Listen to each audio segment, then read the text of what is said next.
Basketball fans everywhere, appreciate you guys for joining me here again. This is going to be our Hawk Talk segment of the show. What you're watching and listening to right now, Tate's Take, the best, the most entertaining, the most informational, and the most educational basketball content on the planet in the form of a podcast. Hashtag, first of all, Tate's Take. Follow Tate's Take on all social media platforms at Tate's Take Hoops.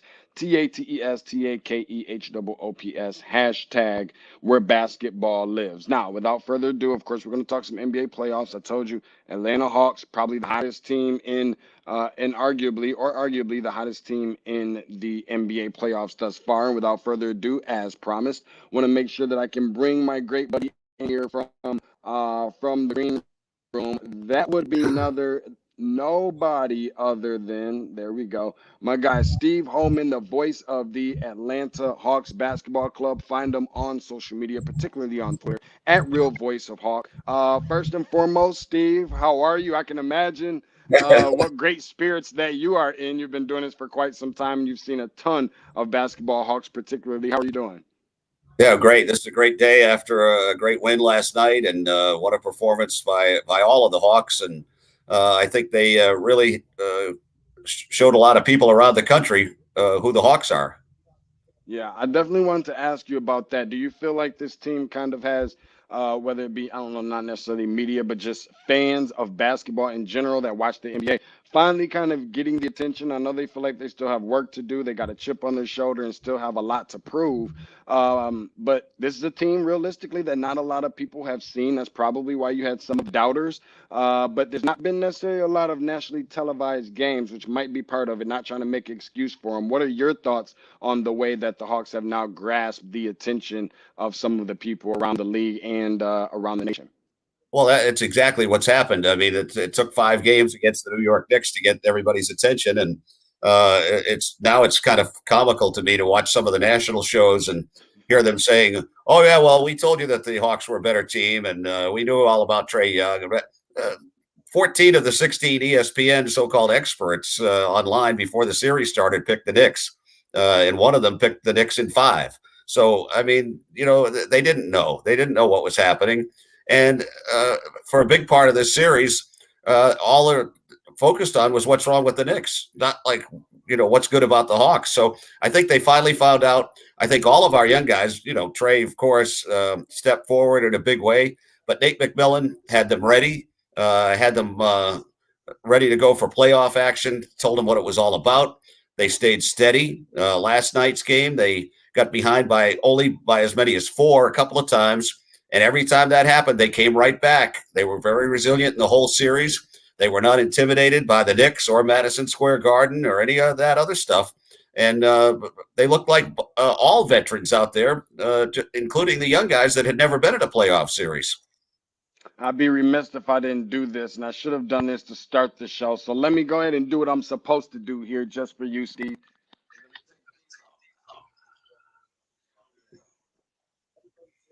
There you go. There we go. Looking a little bit better now, I guess. Finally put my hat on. Don't want to forget about that. Talk about with this team. We know about offensively, the firepower, of course, the depth with a lot of the guys on this roster. They go very deep. Multiple guys can play different positions. But even speak about some of what we've recently seen, particularly within this series, and how they'll carry it over from a defensive standpoint on that side of the ball. It's not a secret. The Hawks have been one of the worst over the last few years defensive teams in the league, looking totally and completely different now. Talk about what they've been able to do on that side of the ball a little bit defensively. Well, I think it all goes back to Nate McMillan, and he's brought the defense to it. Clint Capella has been a godsend for the Hawks. They should thank Mike D'Antoni every day that they have Clint Capella, because they got him practically for nothing. And he has been terrific and backed up all of the talk last night, especially. Had 14 points, 15 rebounds, 2 or 3 blocks. So he responded to the crowd in a big way. But I think one of the big things that's improved the Hawks defense here in the playoffs has been the return of DeAndre Hunter. He was very much missed. A lot of people forgot about DeAndre during the whole time that he was out. He had only played 22 games in the regular season before he came back. So he was out a long, long time. And I think people overlooked him. Maybe the Knicks did too. because he would get out there on Randall at the beginning of each of these games and did a great job. And I think looking ahead to the Philadelphia series, people are talking about, well, who can guard Tobias Harris, and who can guard Simmons. Well, I think DeAndre could be the guy to do that, and especially if Embiid doesn't play, which I think that's highly questionable whether he will or not with that injury that he has. We'll find out Sunday at 1:00. But I think DeAndre is going to be a big key as far as the defense goes, and he's been a big cog in the offense too. He's starting to feel a lot more comfortable. His stroke is getting back now on the offensive side, and he's really getting into good game shape just at the right time.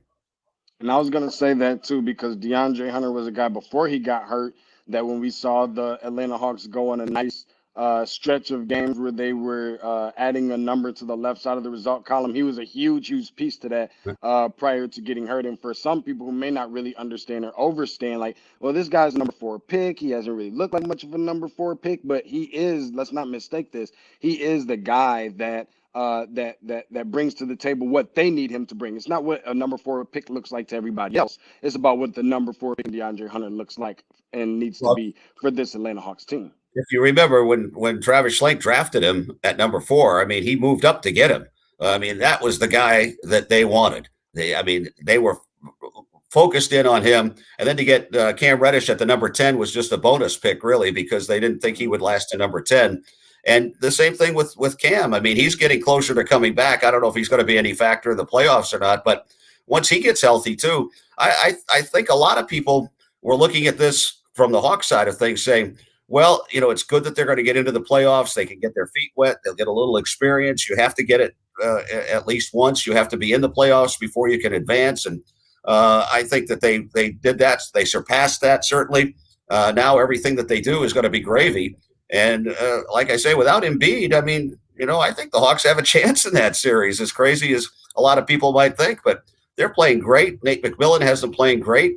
They're 32-11 since Nate took over, including the 4 playoff victories here. And he's just got them believing. I mean, he is such a calming force for them. We've talked about this before when I've been on with you. He knows how to call timeouts, which doesn't sound like a big thing, but it is a big thing. And he does it at the exact right times. He gets them settled down.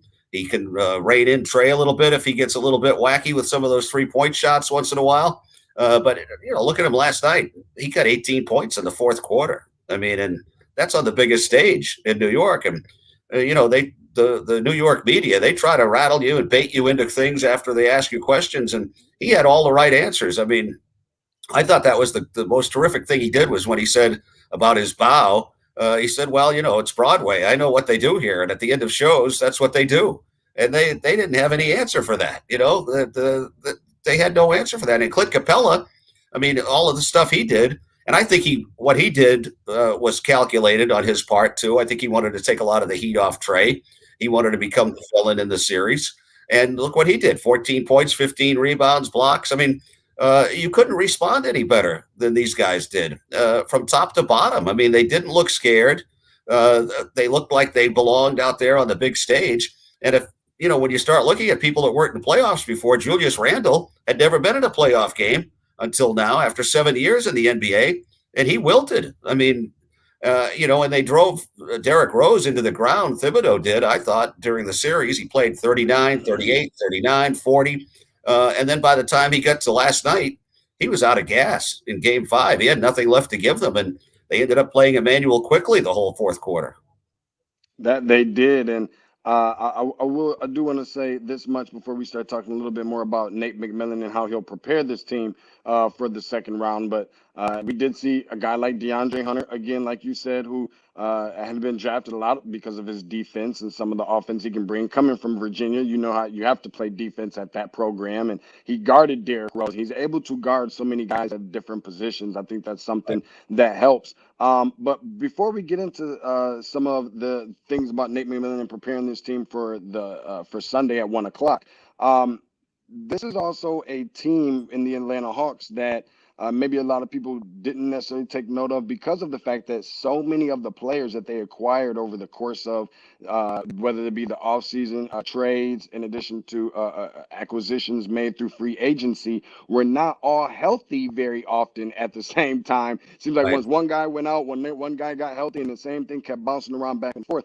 Now that these guys are healthy, talk to me a little bit about what they're actually capable of doing. Like, do we even know what the ceiling is for this team? Because now they're all healthy at the right time, and I can only imagine that that could spell trouble for the opposition. Right. I mean, it can, and they're still not 100% healthy. I mean, Chris Dunn is back, but he's certainly not, in any game shape to play. He was out of the rotation against the Knicks. He probably will be against Philly, too, except for some spot duty. But Solomon Hill has been terrific. They inserted him after the first two games into the rotation, and he did a terrific job in the times that he was out there. I do think the Philadelphia series, Tony Snell, we will see him again, because I think that's a better matchup for him in round two. So we'll see more of Tony, I think. But this team was 14-20. I think that's why people disregarded them. They knew that they were 14-20, and then on March 1st, all of a sudden, the Nate McMillan administration takes over, and look what they've done. They've skyrocketed. I mean, it's been an amazing, phenomenal turnaround. I don't think we've seen it like that in the NBA when there's a coaching change in the middle of the season that's worked out the way this one has. And of course, it's really hard to duplicate the talent that the Atlanta Hawks have, because it's not just Trae Young, but also hard to duplicate how deep they can go down on their bench. Steve Holman, voice of the Atlanta Hawks basketball club. Again, catch him on Twitter at Real Voice of Hawks. Again, voice of the Atlanta Hawks. Catch him at Real Voice of Hawk. Moving forward to Sunday at 1 o'clock, with or without Joe Embiid, however you want to look at it. I think the other part of this is Nate McMillan definitely mentioning in some of his post-game press conferences and so forth that the team still has a lot of work to do and still playing with a chip on their shoulder, playing together, playing like a closed hand, like a fist, and them still developing and establishing the chemistry between each other. But they're going to go from one hostile environment, as you know what Philly can be sometimes, another hostile environment. Would you imagine that Nate is going to have any of these similar conversations with these guys in terms of what they can expect going from one hostile to another? Oh, sure. I mean, Philadelphia, those fans could be as vicious as anybody. I mean, they're known for booing Santa Claus, for crying out loud. They're tough in Philly, that's for sure, and they'll be right there. The same thing. They're going to have big crowds again now too, just like we will. So it's going to be interesting. But I don't think our guys, like I said before, I don't think are afraid of anything. They're not afraid of any big stage, any situation. You can't get much bigger than Madison Square Garden. And they went in there and they won two games in there. Like I said, I don't think it's going to bother them at all. They're so deep right now. I hope in the second round here that we get more from Lou. I think Lou, needs to step forward against one of his old teams here, the Philadelphia 76ers, and, bring a lot more to the table, because I thought sometimes in the Knicks series, when Trae was off the floor, things looked a little scattered, and they were kind of unorganized a couple of times, I thought, with him not out there. And I thought that's what Lou was going to bring to the table to us, was to be the stabilizing kind of guy that would be out there on the second unit. And, hopefully we'll see that in the second round more from Lou. He did hit a big three in the fourth quarter last night, early in the fourth. But I think we need to get more out of him in this Philly series. And I think that's even more scary, considering the fact that he is a guy that, although we haven't seen it just yet, we have a good feeling that we will. A guy that can wake up out of the bed and give you about 20 or 30 points before you even can blink an eye.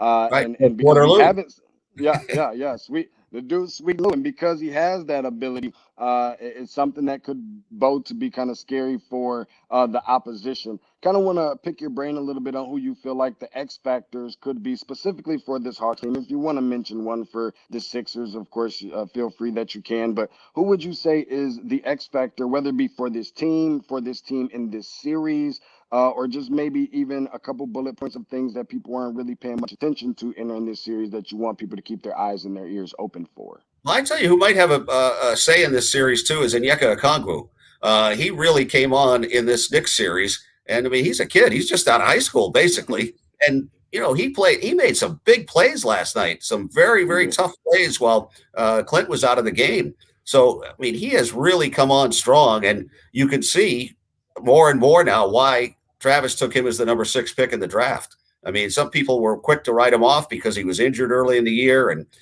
didn't play a whole lot and just, what is he, 19 years old? I mean, but he's learned every day, and Lou has been a big factor in helping him too. Lou has said that, and Double O has said that.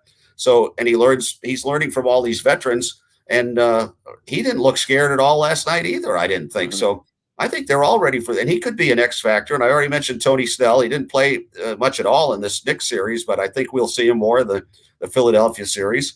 If they don't have Embiid, go back to that again. You've got Ben Simmons, who's a terrific player and a great defender, can't shoot free throws. I mean, I don't know how many championship teams there's been that, you have a main guy that can't shoot free throws or doesn't want to shoot even like 3-pointers or anything.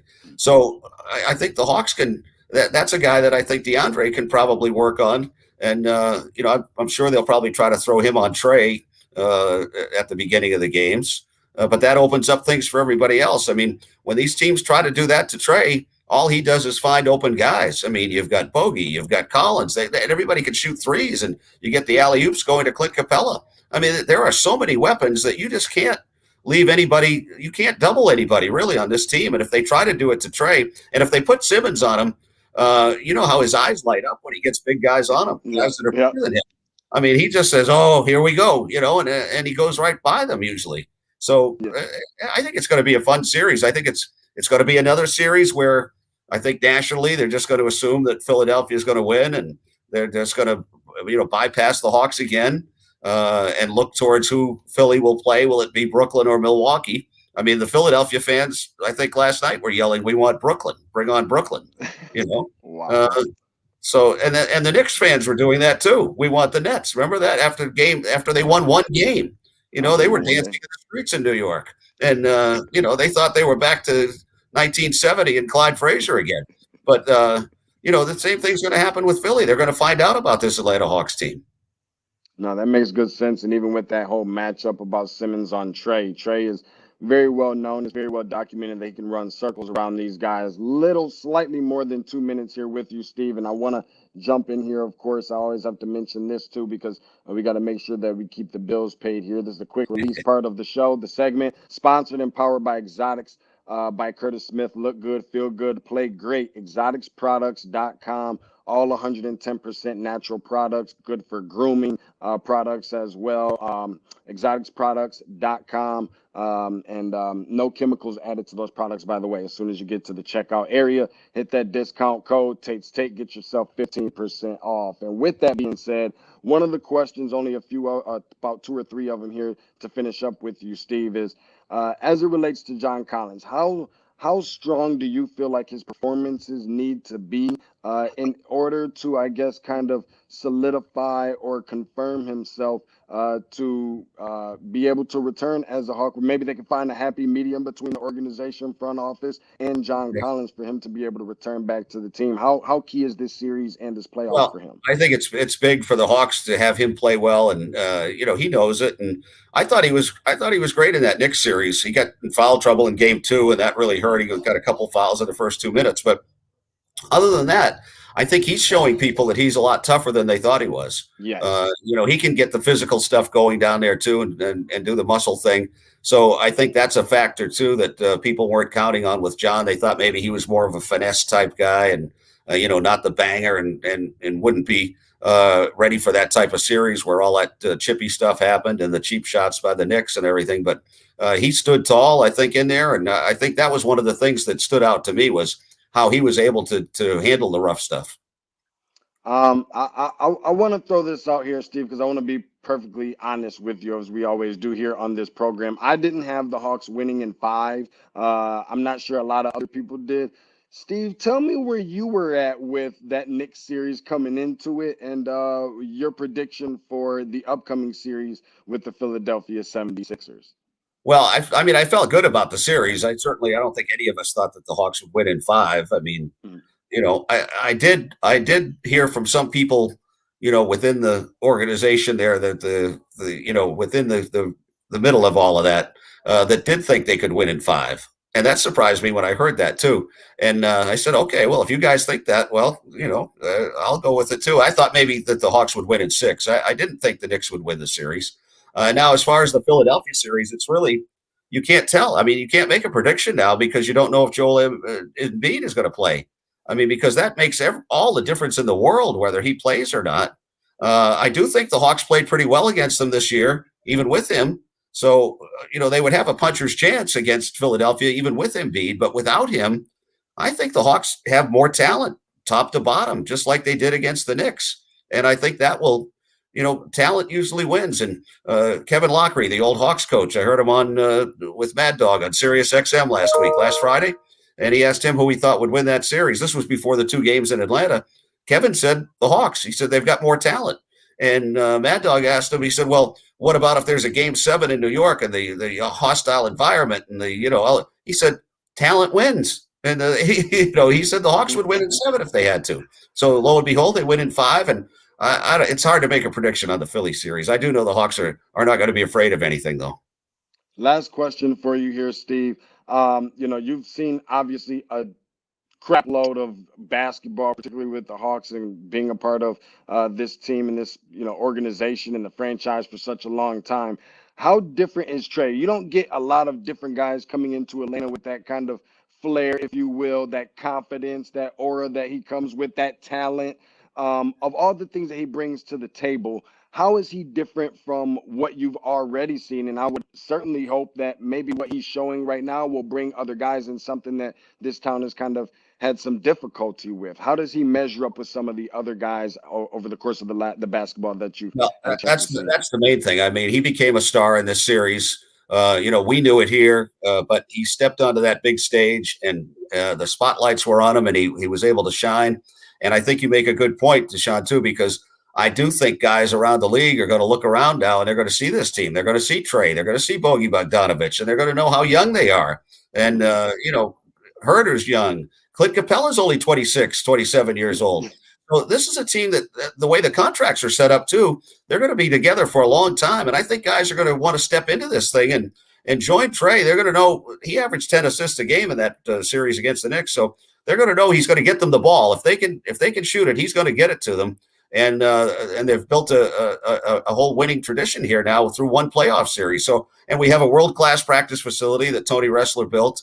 We have a brand new State Farm arena that is unbelievable. I mean, if you haven't been there since they did the remodel, it looks like a brand new arena. It's got all the bells and whistles. So, and we've got Atlanta. I mean, guys love coming to Atlanta, right? So why not? Why not bring guys in and play with Trey?